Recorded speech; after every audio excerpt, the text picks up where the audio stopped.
Bismillahirrahmanirrahim. Assalamualaikum warahmatullahi wabarakatuh. Allahu Akbar. Allahu Akbar. Allahu Akbar. Allahu Akbar. Allahu Akbar. Allahu Akbar. Allahu Akbar. Allahu Akbar. Allahu Akbar. Allahu Akbar kabira walhamdulillahi katsira wa subhanallahi bukratan wa asila.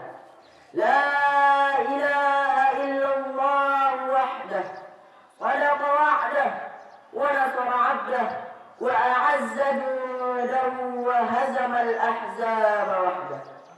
لا إله إلا الله ولا نعبد إلا إياه مخلصين له الدين ولو كره الكافرون ولو كره المشركون ولو كره المنافقون. لا إله إلا الله والله أكبر. الله أكبر ولله الحمد. الحمد لله الذي رضي لنا الإسلام دينا وألف بين قلوب المؤمنين فأصبحوا بنعمته إخوانا وشرح صدورهم للإيمان وملأها رأفة ورحمة وحنانا.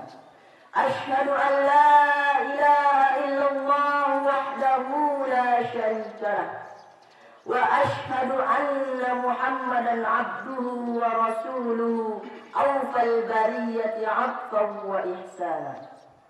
اللهم فصل وسلم وبارك على هذا النبي الكريم المصطفى محمد صلى الله عليه وسلم وعلى آله وأصحابه وعلى من اتبعهم رضوانا. قال الله تعالى في كتابه الكريم: أعوذ بالله من الشيطان الرجيم. بسم الله الرحمن الرحيم. يا أيها الذين آمنوا اتقوا الله حق تقاته ولا تموتن إلا وأنتم مسلمون. Allahumma arhamna bil Quran. Bersyukur kita panjatkan kehadirat Allah Subhanahu wa taala yang telah memberikan kepada kita semua berbagai macam rahmat dan nikmatnya. Yang berkat rahmat dan nikmat tersebutlah kita dimampukan untuk hadir ke tempat yang insya Allah dimuliakan, dirahmati dan diberkahi oleh Allah Subhanahu wa taala ini. Salawat dan salam semoga selalu tercurahkan kepada junjungan alam Nabi besar Muhammad sallallahu alaihi wasallam, yaitu seorang rasul yang telah berjuang dengan jiwa dan raganya hingga tetesan keringat dan darahnya beliau korbankan. Bahkan nyawa yang satu-satunya beliau miliki beliau pertaruhkan demi tegaknya kalimat Allah di muka bumi ini. Salawat dan salam semoga selalu tercurahkan pula kepada para sahabat, keluarga beliau, tabi'in, tabi'ut tabi'in, dan seluruh pengikut-pengikut yang tetap setia dan istiqomah berada di jalan yang telah beliau ajarkan. Dan semoga kita yang berada di sini termasuk di antara pengikut-pengikut yang tetap setia dan istiqomah berada di jalan yang telah beliau bawa. Amin ya rabbal alamin. Ma'asyiral muslimin rahimani wa rahimakumullah.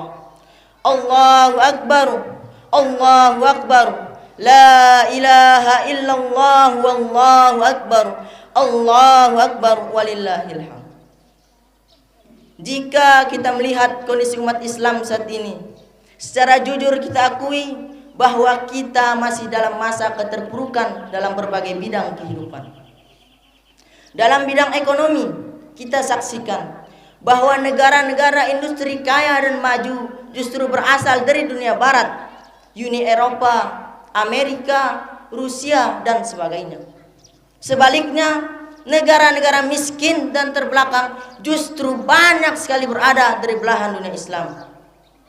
Begitu juga yang menguasai ilmu pengetahuan dan teknologi canggih seperti mesin dan senjata perang adalah negara barat. Sedangkan negara Islam hanya menjadi konsumen, bahkan menjadi kelinci percobaan dari mesin-mesin perang mereka. Dalam bidang sosial budaya apalagi kondisinya sangat menyedihkan. Melalui sarana komunikasi dan informasi, buku, majalah, televisi, radio dan internet, mereka melancarkan perang pemikiran, yaitu ghazul fikr, sehingga masyarakat muslim lebih akrab dan mencintai peradaban barat yang bersifat lebih permisif dibandingkan pemikiran dan budaya Islam yang lebih mulia dan manusiawi. Jika kita bernostalgia dengan masa-masa gemilangnya Islam selama 7 abad semenjak kelahirannya, pada masa 700 tahun pertama itu, peradaban Islam diklaim menjadi peradaban bahkan sekaligus kiblat bagi masterpiece serta peradaban bagi peradaban yang lainnya. Menjadi kiblat dan masterpiece bagi peradaban yang lainnya. Dikisahkan pada masa itu para pemuda Kristen dari berbagai wilayah, dari berbagai negeri di Eropa sana dikirimkan secara berbondong-bondong, dikirimkan ke sejumlah perguruan tinggi yang berada di Andalusia, yaitu Spanyol bagian selatan yang saat itu menjadi kekuasaan khilafah Bani Umayyah. Mereka dikirimkan ke Andalusia untuk menimba ilmu pengetahuan dan teknologi dari para ilmuwan muslim yang berada di sana. Pengiriman tersebut tidaklah sia-sia. Para pemuda Kristen itu berhasil melakukan transformasi nilai-nilai unggul peradaban Islam ke peradaban Barat, yang menyebabkan peradaban mereka mengalami kemajuan dalam berbagai bidang kehidupan. Bersamaan dengan itu, elan vital masyarakat muslim justru mulai meredup, sehingga sejak abad ke-8 hingga abad ke-14 Hijriah, kejayaan itu beralih dari peradaban Islam ke peradaban Barat. Bahkan kurun itu dijadikan masa-masa penaklukan dan penjajahan negeri-negeri muslim oleh armada perang negara Barat. Mereka menyebut masa-masa kebangkitan tersebut sebagai abad renesansi alias enlightenment, yaitu pencerahan. Karena setelah menyerap peradaban Islam, mereka merasa seperti keluar dari kegelapan menuju cahaya kejayaan. Saat ini tentunya tidak keliru jika kita berharap kejayaan itu berada di tangan kita kembali, yaitu kejayaan dalam berbagai bidang kehidupan. Kita berharap negara-negara industri maju dan kaya justru berasal dari dunia Islam. Begitupun dari segi kemiliteran, diharapkan khilafah Islamlah yang kelak akan menguasai seluruhnya. Dalam sosial budaya, kita juga berharap bahwa peradaban Islamlah yang akan menjadi kiblat bagi peradaban yang lainnya kelak. Dan yang terpenting ketika kita berbicara tentang kejayaan Islam dan kemuliaan kaum muslimin adalah terletak pada sejauh mana hukum-hukum Allah dan tuntunan Rasulullah Shallallahu Alaihi Wasallam ditegakkan di muka bumi ini. Adapun kejayaan dalam aspek-aspek kehidupan duniawi hanyalah merupakan faktor ikutan yang otomatis akan terjadi apabila umat Islam beriman dan bertakwa dengan cara menegakkan hukum-hukum Allah di muka bumi ini. Sebaliknya, keterpurukan dan kehinaanlah yang akan muncul apabila umat Islam mengabaikan hukum-hukum Allah Subhanahu wa taala. Demikianlah sunnatullah yang telah Allah Subhanahu wa taala firmankan dalam Al-Qur'an. A'udzu billahi minasyaitonir rajim. Bismillahirrahmanirrahim. Walau anna ahlal qura amanu wattaqu lafatahna 'alaihim barakatim minas samaa'i wal ardh walakin kadzdzabu fa'akhadnahum bima kanu yaksibun. Dan sekiranya penduduk negeri-negeri tersebut beriman dan bertakwa kepada Allah, maka kami akan melimpahkan keberkahan dari langit dan dari bumi. Akan tetapi mereka mendustakan ayat-ayat kami, maka kami menyiksa mereka disebabkan perbuatannya. Quran surat Al-A'raf ayat 96. Ma'asyiral muslimin rahimani wa rahimakumullah. Untuk mewujudkan peradaban Islam yang unggul, tentunya kita semua harus menapaki jalan yang telah ditempuh oleh Rasulullah beserta dengan para sahabatnya, di mana dunia telah membuktikan dan mengakuinya bahwa hanya Islamlah yang mampu merubah masyarakat jahiliyah menjadi masyarakat muslim, merubah masyarakat biadab menjadi masyarakat beradab, merubah dari masyarakat yang dihinakan menjadi masyarakat yang dimuliakan. Proses transformasi tersebut telah direkam oleh Khalifah Umar bin Khattab radhiyallahu anhu melalui pernyataannya. Dahulu kita adalah bangsa yang terendah, lalu Allah memuliakan kita dengan Islam. Maka dari itu, manakala kita mencari kemuliaan dengan selain Islam, maka Allah akan menghinakan kita kembali. Islam membawa risalah peradaban untuk meningkatkan kehidupan manusia, mengeluarkan mereka dari kegelapan kepada cahaya, mengubah sifat yang keras dan bodoh menjadi berdisiplin dan beradab. Kini mercusuar peradaban Islam yang tinggi dan agung tersebut telah meredup. Dunia kembali diselimuti kegelapan. Barat telah mencoba menggantikan peran Islam sebagai mercusuar dunia, tetapi nyatanya justru membahayakan kehidupan. Ketidakadilan, ketimpangan sosial dan ekonomi, kerusakan ekologi dan sumber daya alam, serta yang lebih penting lagi adalah kerusakan moral dan pemerataan kemaksiatan. Paham materialisme menjadikan visi mereka tidak lebih jauh dari sekedar seputar perut dan bawah perut saja. Nilai manusia tidak lebih dari seberapa yang dia peroleh untuk memenuhi kebutuhan perutnya. Manusia telah kehilangan nilai kemanusiaannya. Tinggallah kini seekor binatang yang berbadan manusia. Demi kepentingan minyak yang dibungkus dengan kemasan hak asasi manusia, satu persatu negara diluluh lantakkan. Tak peduli berapa juta nyawa yang harus melayang. Rakyatnya diadu domba, kekayaannya dirampok, penduduknya dimiskinkan dan dibodohkan. Imperialisme mereka lakukan justru pada abad yang mengagung-agungkan hak asasi manusia. Maka kini saatnya umat Islam harus bangkit untuk membangun kembali peradaban Islam seperti Madinah Al-Munawwarah sebagai mercusuar dunia, sebelum dunia ini benar-benar diluluh lantakkan oleh sang penguasa dan pemilik tunggalnya, Allah Azza wa Jalla. Ikhwani fillah, arsyadani Allah wa iyyakum. Satu-satunya jalan untuk meraih kembali izzatul Islam wal muslimin adalah dengan khilafah Islamiyah. Hanya dengan khilafah kita mampu menerangi gelapnya jalan kita. Hanya dengan khilafah kita mampu mengusir gelapnya peradaban barat. Akan tetapi yang menjadi pertanyaan dalam benak kita adalah, akankah khilafah itu terwujud kembali tanpa sebuah perjuangan? Akankah kita hanya menunggu sambil berpangku tangan dan goyang-goyang lidah saja? Ataukah kita berharap hanya dengan mengucapkan simsalabim maka khilafah akan tegak? Sungguh mustahil itu sungguh. Untuk membangun sebuah organisasi politik atau organisasi sosial dengan ruang lingkup kecil saja dibutuhkan usaha dan pengorbanan.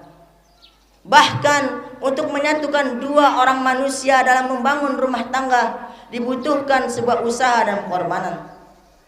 Apalagi untuk mewujudkan kesatuan umat Islam di seluruh dunia, maka dibutuhkan perjuangan yang besar yang memerlukan ikhtiar yang maksimal dan pengorbanan harta maupun nyawa. Di dalam berjuang ini maka dibutuhkan sebuah keberanian. Karena tanpa keberanian tidak mungkin seseorang akan siap untuk diajak berjuang.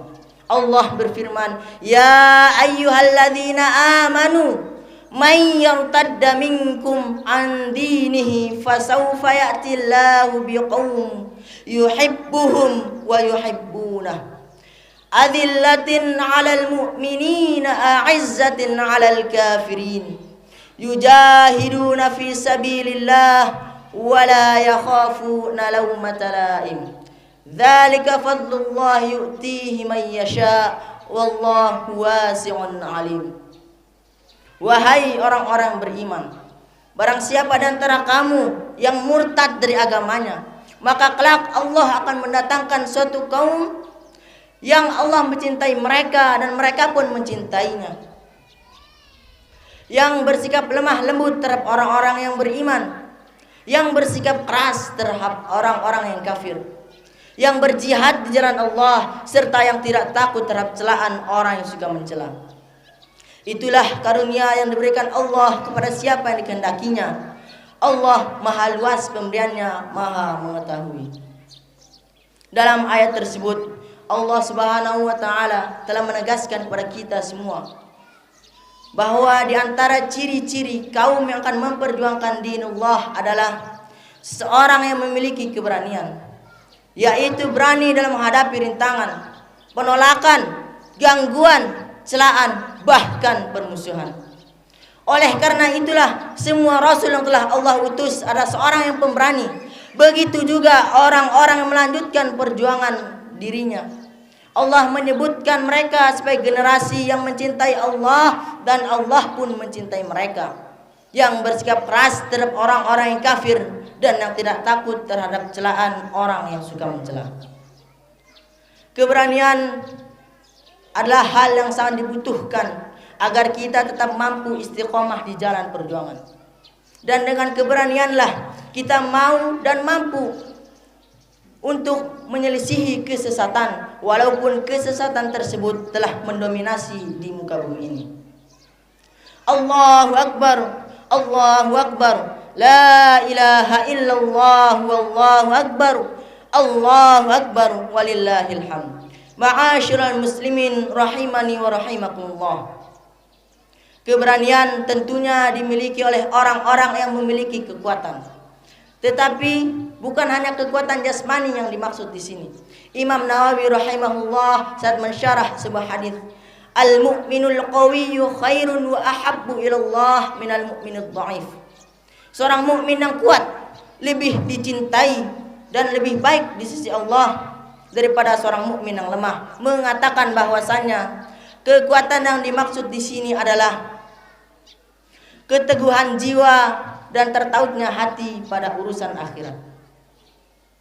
Oleh karena itu, seseorang yang memiliki sifat demikian akan menjadi orang yang paling berani dalam menghadapi musuhnya di medan jihad. Orang yang paling cepat menyahut seruan jihad dan segera berangkat ke medan laga. Orang dengan sifat demikian juga akan menjadi orang yang tegar dan sabar dalam beramar ma'ruf nahi munkar, rela menanggung kesulitan jalan Allah, serta senantiasa semangat dalam menegakkan sholat, mengerjakan puasa, berzikir dan berbagai bentuk ibadah lainnya. Keberanian terdapat pada 3 hal, yaitu keberanian dalam berkeyakinan, keberanian dalam berkata, dan keberanian dalam bertindak. Dalam hal ini saya ingin menyampaikan sebuah kisah yang begitu mengagumkan dan menakjubkan, yang semoga dari kisah tersebut kita dapat mengambil ibrah darinya. Kisah ini telah tertulis di dalam kitab Su'uq al-Arush wa Unsu al-Nufus karya Imam Ahmad al-Jauzi al-Dimashqi, yaitu kisah antara Abu Qudamah dan seorang wanita yang jujur imannya serta tegar dan sabar. Dikisahkan suatu hari Abu Qudamah duduk di masjid Nabi SAW menceritakan sebagian kisah peperangannya melawan pasukan Romawi. Orang-orang di majelis beliau tersebut meminta kepada beliau agar menceritakan kepada mereka kisah yang begitu mengagumkan yang pernah beliau temui di medan jihad. Maka mulailah Abu Qudamah berkisah. Dikisahkan pada suatu saat ketika Abu Qudamah beserta para pasukannya hendak berjihad melawan pasukan Romawi, mereka singgah di sebuah kota yang berada di tepi sungai Efrat, yaitu kota Raqqah. Setibanya di sana, datanglah seorang wanita menghampiri Abu Qudamah. Wanita tersebut ingin mensurakohkan rambutnya yang telah ia potong. Kemudian ia mengeraskan dengan lumpur agar digunakan oleh para mujahid sebagai cemeti dan tali kendali kuda para mujahid. Wanita tersebut juga mengabarkan bahwa suaminya dan seluruh anak laki-lakinya telah syahid di jalan Allah Subhanahu wa taala. Tinggallah seorang remaja yang berusia 15 tahun yang ketika itu sedang keluar kota. Ia berjanji pada Abu Qudamah akan mengirimkan anaknya tersebut mengikut sertakan anaknya kepada pasukan Abu Qudamah nantinya. Abu Qudamah kemudian pergi bersama pasukannya melanjutkan perjuangan, yaitu untuk berjihad melawan pasukan Romawi. Di dalam perjalanan bertemulah Abu Qudamah dengan seorang remaja yang dimaksud. Remaja itu kemudian memperkenalkan dirinya bahwa dia adalah anak dari seorang wanita yang pernah ditemui sebelumnya. Remaja itu kemudian bergabung dengan pasukan Abu Qudamah. Di perjalanan disebabkan kelelahan, remaja tersebut akhirnya tertidur dengan sangat nyenyak. Abu Qudamah kemudian memandangi wajah remaja itu yang mana ia tersenyum dan tertawa di tidurnya. Melihat hal tersebut, Abu Qudamah memanggil para sahabatnya untuk menyaksikan hal itu. Setelah para sahabat datang kemudian menyaksikan hal yang unik tersebut, mereka menunggu hingga akhirnya remaja tersebut bangun dari tidurnya. Mereka pun bertanya apa yang sebenarnya terjadi sehingga ia tersenyum dan tertawa di dalam tidurnya. Mulailah remaja tersebut berkisah bahwasanya dalam mimpinya ia bermimpi berada di sebuah istana yang sangat megah dan besar yang terbuat dari emas dan perak yang berhiaskan intan dan berlian. Di dalamnya ia bertemu dengan seorang gadis yang begitu cantik bagaikan matahari. Gadis tersebut berkata kepada remaja tadi, "Sesungguhnya Allah menakdirkanku untukmu dan kamu untukku." Mendengar hal tersebut, remaja tadi mengulurkan tangannya kepada gadis tersebut. Gadis tersebut seketika berkata kembali, "Sabarlah, sesungguhnya waktu yang dijanjikan pertemuan kita adalah esok selepas zuhur." Keesokan harinya, pasukan Romawi pun bertemu dengan pasukan kaum muslimin. Tak dapat dielakkan lagi, peperangan pun pecah. Peperangan terjadi dengan begitu sengitnya. Pasukan kaum muslimin berjihad dengan gagah berani menghajar habis musuh-musuhnya tanpa terkecuali. Kemudian setelah pertempuran usai dan akhirnya dimenangkan oleh pihak kaum muslimin, Abu Qudamah mencari remaja yang bersamanya tersebut. Setelah beberapa saat, ia menemukan remaja tadi sedang terbaring di tanah dalam keadaan tubuhnya mengucur keluar darah dari dalamnya serta tertutupi oleh debu yang sangat tebal hingga hampir-hampir ia tidak dikenali lagi. Melihat Abu Qudamah, remaja tadi kemudian berkata, "Wahai Abu Qudamah, sesungguhnya Allah telah membenarkan janjiku, telah membenarkan mimpiku. Wanita yang ketemui dalam mimpiku kini berada di sampingku menunggu ruhku keluar dari jasadku."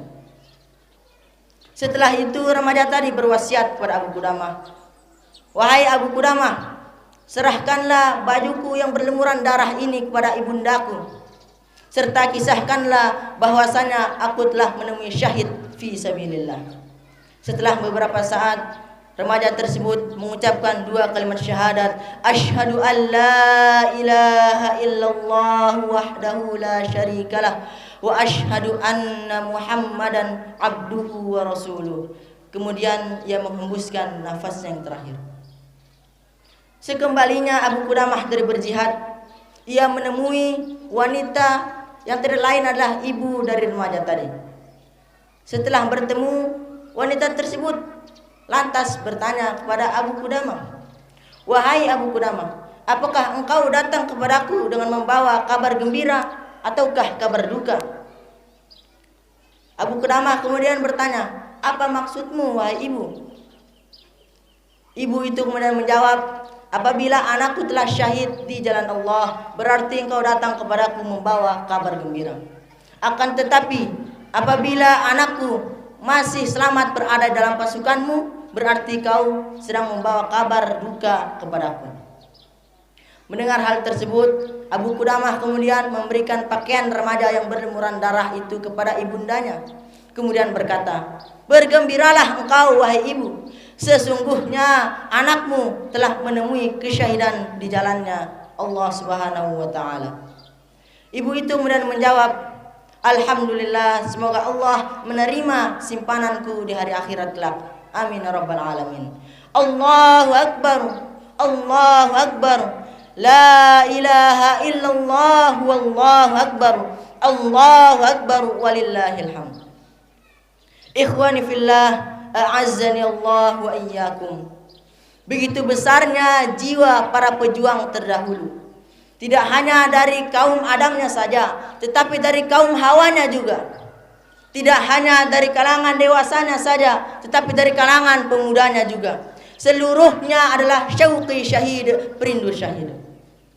Mereka semua memiliki keberanian dan keteguhan jiwa yang sungguh luar biasa, sehingga mereka mampu menorehkan tinta emas di dalam lembar-lembar sejarah perjuangan penegakan dinullah ini. Mereka bahkan memiliki 3 keberanian sekaligus, yaitu berani dalam berkeyakinan, berani dalam berkata, dan berani dalam bertindak. Hal ini tentunya patut menjadi renungan bagi kita semua, yaitu orang-orang yang telah mengikrarkan baiat di dalam perjuangan ini. Seberapa jauhkah keberanian yang telah kita miliki? Apakah kita hanya memiliki keberanian dalam berkeyakinan saja? Ataukah kita juga telah memiliki keberanian dalam berkata? Dan ataukah kita juga telah memiliki keberanian dalam bertindak? Hal ini tentunya kita sendiri yang mengetahuinya, dan Allah alimun basir, yang maha mengetahui segalanya. Sekarang ini tugas perjuangan telah berada di hadapan kita, menunggu pengorbanan kita untuk memikulnya. Dibutuhkan keberanian dalam berkeyakinan, keberanian dalam berkata, dan keberanian dalam bertindak, sebagaimana yang telah dicontohkan oleh para pejuang generasi awal terdahulu. Wahai generasi harapan, marilah kita bangkit bersama. Kita songsong surga yang seluas langit dan bumi, yang berhiaskan panasnya timah dan tajamnya pedang. Kita persembahkan jiwa dan raga kita ini demi tegaknya kalimat Allah di muka bumi ini. Sungguh bernilainya kehidupan kita ini hanyalah dengan berjuang fi sabilillah. Allah berfirman, "Alladzina amanu wa hajaru wa jahadu fi sabilillahi bi amwalihim wa anfusihim a'zamu darajatan 'indallah wa ulaika humul faizun." Yaitu orang-orang yang beriman dan berhijrah dan berjihad jalan Allah dengan harta dan jiwa mereka. Lebih baik, lebih tinggi derajatnya di sisi Allah, dan mereka itulah orang-orang yang memperoleh kemenangan. Quran surat At-Taubah ayat ke-20. Allahu Akbar, Allahu Akbar, la ilaha illallah, wallahu akbar, Allahu akbar, walillahil hamd. Barakallahu li wa lakum fil Qur'anil azim, wa nafa'ni wa iyyakum bima fihi minal ayati wadh-dhikril hakim, wa taqabbalallahu minna wa minkum tilawatahu innahu huwal ghafurur rahim.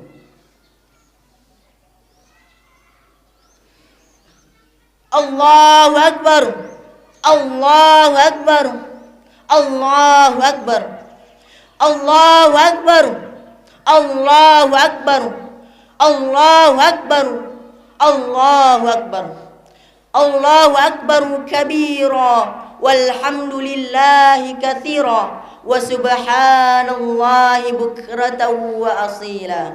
La ilaha illallah wa la na'budu illa iyyah mukhlisina lahuddin walau karihal kafirun walau karihal musyrikun walau karihal munafiqun. La ilaha illallah wahdah sadaqa wa'dah wa nasara 'abdah wa a'azza judahu wa hazamal ahzaba wahda. La ilaha illallah Allahu akbar walillahil hamd. Alhamdulillahilladzi hadana li hadza wa ma kunna linahtadiya laula an hadanallah. Asyhadu an la ilaha illallah wahdahu la syarikalah wa asyhadu anna Muhammadan abduhu wa rasuluhu awfal bariyati atfan wa ihsana. Terakhir, marilah kita berdoa kepada Allah Subhanahu wa taala. Innallaha wa malaikatahu yusalluna 'alan nabi. Ya ayyuhalladzina amanu sallu 'alaihi wa sallimu taslima. Allahumma salli 'ala Muhammad وعلى آل محمد كما صليت على إبراهيم وعلى آل إبراهيم وبارك على محمد وعلى آل محمد كما باركت على إبراهيم في العالمين إنك حميد مجيد. اللهم اغفر للمسلمين والمسلمات والمؤمنين والمؤمنات الأحياء منهم والأموات إنك سميع قريب مجيب دعوات ويا قاضي الحاجة. ربنا ظلمنا أنفسنا وإن لم تغفر لنا لنكونن من الخاسرين. اللهم اغفر لنا ولإخواننا الذين سبقونا بالإيمان ولا تجعل في قلوبنا غلا للذين آمنوا ربنا إنك رؤوف رحيم. ربنا لا تزغ قلوبنا بعد إذ هديتنا وهب لنا من لدنك رحمة إنك أنت الوهاب. ربنا آتنا في الدنيا حسنة وفي الآخرة حسنة وقنا عذاب النار. ربنا هب لنا من أزواجنا وذرياتنا قرة أعين وجعلنا للمتقين إماما. اللهم ارحمنا بالقرآن واجعله لنا إماما ونورا وهدى ورحمة. اللهم ذكرنا منه ما نسينا وعلمنا منه ما جهلنا وارزقنا تلاوته آناء الليل وأطراف النهار واجعله لنا حجة يا رب العالمين. اللهم أرنا الحق حقا وارزقنا اتباعه وأرنا الباطل باطلا وارزقنا اجتنابه. وصلى الله على حبيبنا ونبينا وعلى آله وأصحابه. أقول قولي هذا فاستغفروه إنه هو الغفور الرحيم. والسلام عليكم ورحمة الله وبركاته.